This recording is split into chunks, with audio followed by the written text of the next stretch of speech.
This is biofascination, the nation of guilty pleasure. The stuff people say they hate is the stuff they secretly love. Biofascination is the solution. Biofascination is the station of review, of review. My name is Jonathan Lee. Welcome. Almost 25 years ago in Marvel, in the year 2001, the first issue of Grant Morrison's X-Men run hit the stands. It was, and still is, a very polarizing run.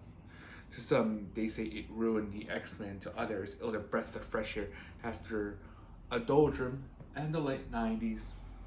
For me, I have very mixed feelings on it, especially with the fact I've read a lot of X-Men before Morrison arrived. And the fact of the matter is that Morrison isn't really an X-Men fan or even a Marvel fan. They're more of a DC kind of person.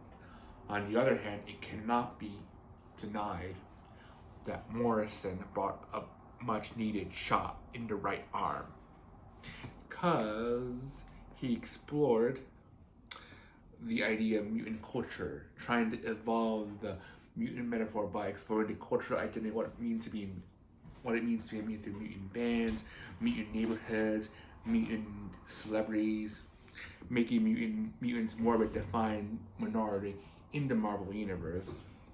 And also, he wanted to highlight more freakish mutants, mutants that don't have attractive people with hot, sexy powers. So you have more freakish mutants like Beak or Angel, Angel Salvador, or the Cuckoos, or Zorn's entire special class.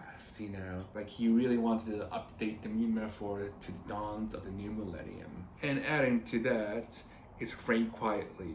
He's a huge factor in this run.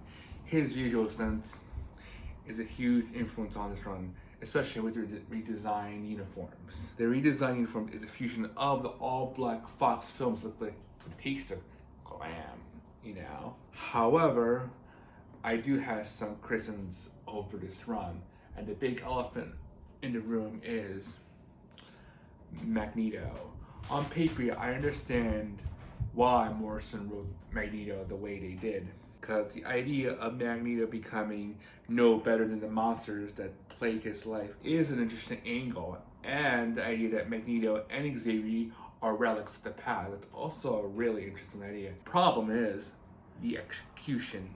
The first is how Magneto sets up this plot, because it's revealed that Zorn, the seemingly new character who's seemingly a peaceful Tibetan monk, turned out to be Magneto in disguise. It's problematic because it's a white Jewish man pretending to be an Asian man who later causes genocide. And also he turns Magneto into one-dimensional drug-addicted terrorists, which removes any nuance. And added to that, he doesn't even reference Magneto's Jewish identity. So there's that. What a pity.